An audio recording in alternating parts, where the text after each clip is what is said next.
जय भवानी, जय माँ मेलडी सभी को।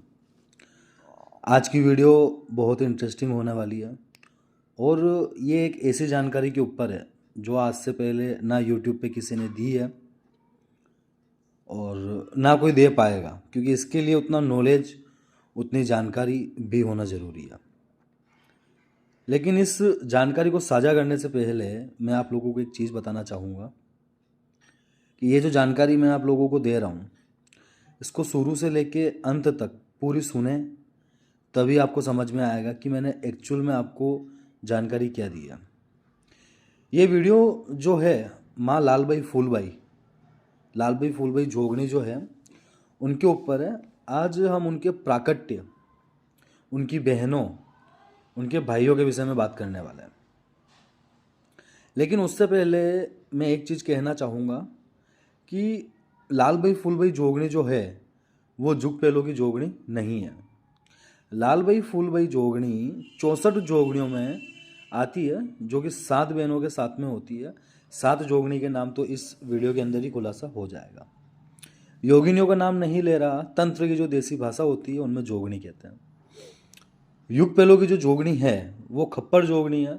खप्पर जोगणी के साथ में 64 जोगणियाँ चलती है। उन 64 जोगणियों के अंदर एक ये लालबाई फूलबाई जोगणी और इनके जो वीर है, इनकी जो 5 बहनें और हैं, वो जोगणी रूप में चलती है।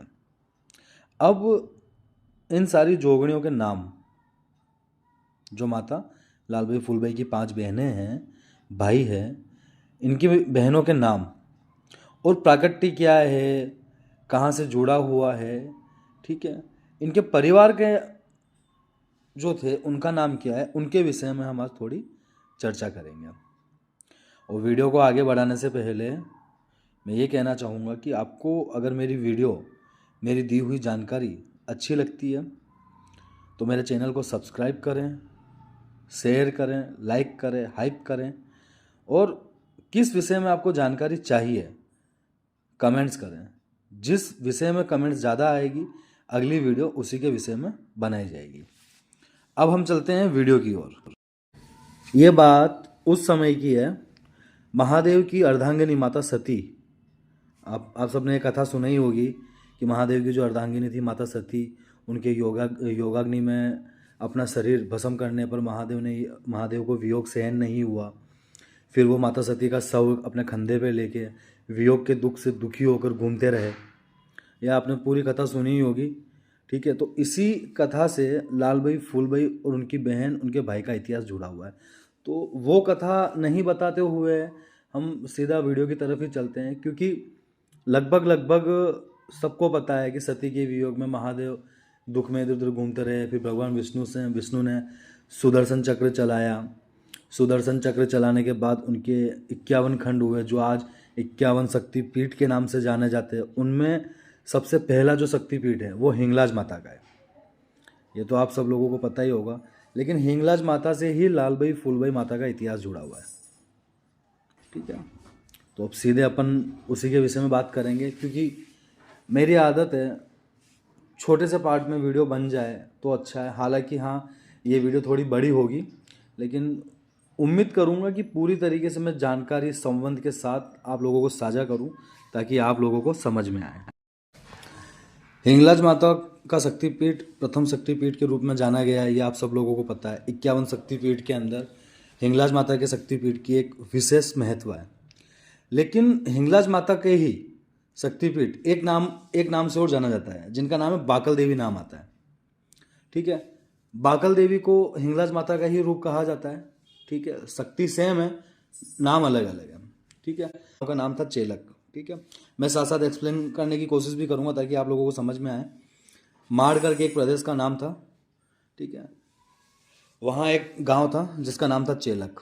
चेलक गांव में मामड़िया जी, एक आदमी का नाम था मामड़िया जी, जो हिंगलाज माता के बहुत बड़े उपासक थे। तो मामड़िया जी को संतान नहीं थी, तो मामड़िया जी ने अपनी मनोकामना पूर्ति करने के लिए, मतलब कोई संतान नहीं थी तो जाहिर सी बात है आदमी मंदिर वगैरह घूमता है। तो वो एक समय की बात है जब माता खुद अपने भक्तों को प्रकट होकर दर्शन देती थी, और आज का वो समय नहीं है कि ना आज के टाइम में उतनी भावना है ना उतने भाव है, ठीक है। ना उतने साधना करने का बल किसी में है। तो मामड़िया जी ने 7 बार हिंगलाज पीठ की यात्रा करी। ठीक है, 7वीं बार हिंगलाज माता ने प्रसन्न होकर मामड़िया जी को वरदान दिया कि मैं स्वयं यानी खुद 7 कन्याओं के रूप में तुम्हारे घर में जन्म लूंगी और साथ में एक भाई भी जन्म लेगा। तो अब ये 7 बहनें कौन थी उसके विषय में बात करेंगे, और लाल भाई फूल भाई का परिवार क्या है उसके विषय में बात करेंगे। ठीक है, उम्मीद करता हूँ यहाँ तक आप लोगों को समझ में आ गया होगा। अब मामड़िया जी व उनकी धर्मपत्नी महवृत्ति बाई के यहाँ पे विक्रम संवत 808 चैत्र सुदी 9वीं मंगलवार को आवड़ माता का जन्म होता है। ठीक है, आवड़ माता का जन्म होता है तो उनकी छोटी बाई आछी बाई, छेछी बाई, गोली बाई, होली बाई, रूपली बाई, लागदे बाई और एक भाई मेहा जी का जन्म होता है। ठीक है, आवड़ माता जी ने करणी माता का रूप लिया जो आज करणी माता के रूप में जानी जाती है। ठीक है, पिता मामड़े जी की तरह मेहा जी भी माँ हिंगलाज माता के परम भक्त थे।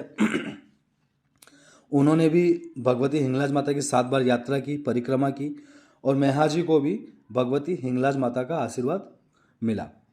ठीक है, अब इसमें बार बार हिंगलाज माता का नाम आ रहा है, कारण कि लाल भाई फूल भाई माता का इतिहास और ये सारी चीज़ें जो हैं हिंगलाज माता से जुड़ी हुई है। अब इसी में अब लाल भाई फूल भाई माता का नाम आएगा आगे, आप सुनना। हिंगलाज माता का आशीर्वाद मिला, किसको मिला? मेहा जी को मिला। मारवाड़ में इसरू करके एक गांव है। ठीक है, अब शायद नाम बदल दिया हो तो पता नहीं। मारवाड़ के अंदर इसरू एक गांव है जहां आने वाली मैं 7 जोगने का जो नाम बता रहा हूं उनका जन्म हुआ था। ठीक है, इसरू गांव में लाल भाई फूल भाई माता का जन्म हुआ। ठीक है, और इसरू गांव में माता लाल भाई फूल भाई का जन्म हुआ। किसके यहाँ हुआ? मेहा जी और उनकी पत्नी देवल देवी के यहाँ। तो ये 7 बहनें थी और 2 भाई थे। ठीक है, पहली बहन लाल भाई, दूसरी बहन फूल भाई, तीसरी बहन केसर भाई, चौथी बहन गेंदा भाई, 5वीं बहन सिद्धि बाई, 6ठी बहन रिद्धि बाई, 7वीं बहन गुलाब बाई, और 2 भाई थे सांतलवीर और सारंगवीर। जो लाल भाई फूल भाई का रथ होता है वो सांतलवीर ही चलाते हैं। ठीक है, और कहीं जैसे उस ज़माने में झगड़ा हुआ था वगैरह, वो बहुत लंबा चौड़ा इतिहास है जिसके विषय में अपन अगली वीडियो में बात करेंगे। ठीक है, तो ये तो थी 7 जोगणियाँ जो 64 जोगणियों में आती है और उनके भाइयों के नाम। और लाल भाई फूल भाई माता के साथ रण में युद्ध करने को भी सांतलवीर ही चले थे। ठीक है, इनके बहुत सारी जगह मंदिर है, बहुत सारी जगह पर्चे हैं। तो अगली वीडियो में इनके पर्चे, इनके मंदिर और ये 64 जोगणियों में कैसे पूजाई, कैसे गई, उस विषय में बात करेंगे। उम्मीद करता हूँ आपको मेरी वीडियो अच्छी लगी है। अगर अच्छी लगी है लाइक शेयर सब्सक्राइब करें, वीडियो को आगे से आगे शेयर करें ताकि ये जानकारी सब तक पहुँचे। इसी तरह और भी बहुत सारे रहस्य हैं अब 64 जोगणियों के, वो खोले जाएंगे, रहस्यों की बातें होगी कि जिसके पास ज्ञान है वो देगा, जिसको ज्ञान नहीं है उसको जिसको ज्ञान का ज्ञ भी नहीं आता है तो उनसे क्या पूछना है, क्या बात करनी है। ठीक है, तो नॉलेजेबल वीडियो आप सबके लिए मेरे चैनल पे आती रहेगी ताकि आपको नॉलेज रहे, कोई आपसे सवाल करे तो आप जवाब दे सको। इसी के साथ अपनी वीडियो को विराम देता हूँ। मिलते हैं अगली वीडियो में बहुत जल्दी अगले इतिहास के साथ, इनके पर्चे वगैरह इन सब की बातों को लेकर। जय भवानी, जय मेलरी माँ सभी को।